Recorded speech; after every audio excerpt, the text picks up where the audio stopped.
Right now, if you get sick, you have options. You call a doctor. You go to a pharmacy. You search your symptoms online and immediately convince yourself you are dying.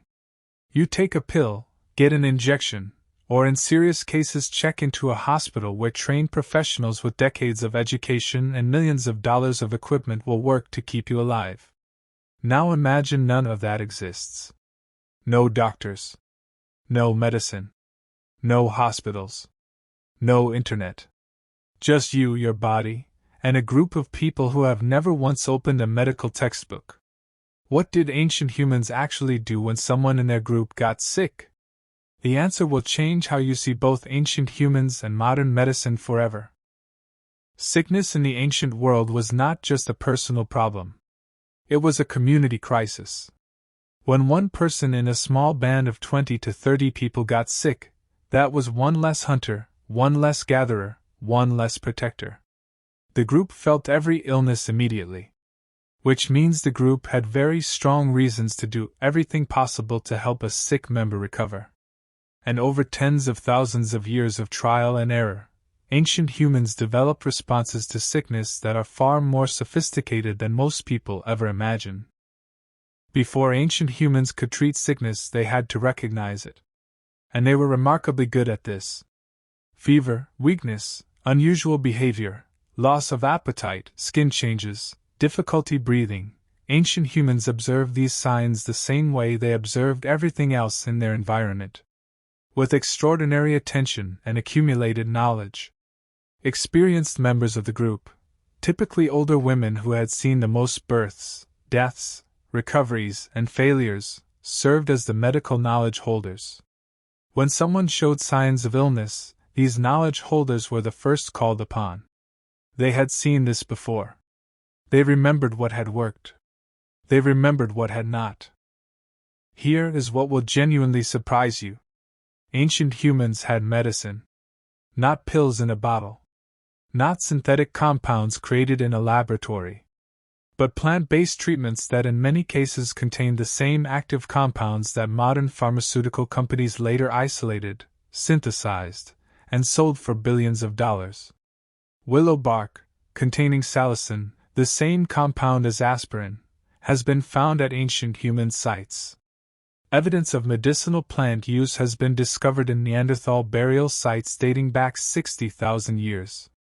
Researchers analyzing ancient dental plaque, yes, ancient humans had plaque, found traces of medicinal plants consumed deliberately rather than as food. These were not accidents. Ancient humans were intentional about what plants they used when people were sick. Medicine was only part of the response to sickness. The other part was physical care. And this is where ancient humans reveal something profound about their nature. Sick members of ancient groups were not abandoned. The evidence is overwhelming on this point. Archaeological remains consistently show individuals with long-term illnesses, chronic conditions, healed serious injuries, degenerative diseases, who lived years and sometimes decades beyond the point where they could have survived alone. Someone fed them. Someone sheltered them. Someone stayed close when the fever was high, and the night was dark and the outcome was uncertain. Physical care in ancient times meant keeping the sick person warm, moving them closer to the fire, covering them with animal skins.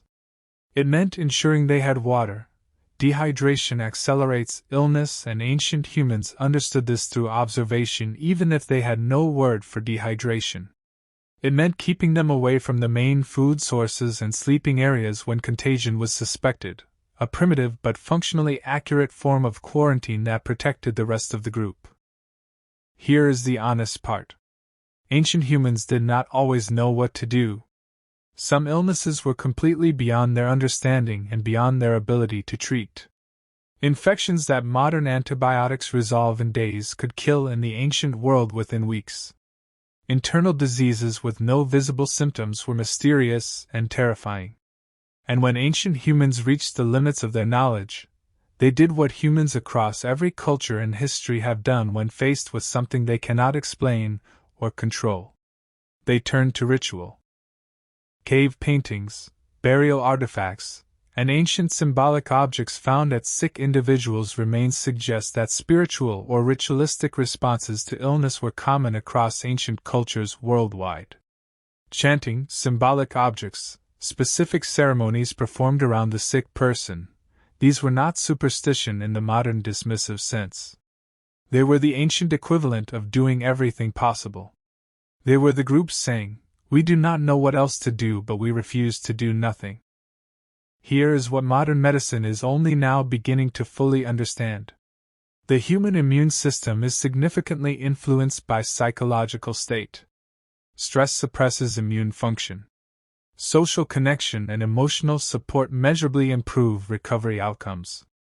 The simple act of not being alone when you are sick, of having people around you who are trying to help, produces real, measurable biological effects on the body's ability to fight illness.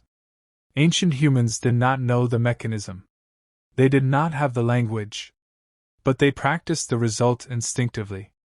Every sick person surrounded by their community, kept warm, kept hydrated, touched, spoken to, cared for, was receiving something that modern clinical research now confirms actually works. They were not just being kind. They were being effective.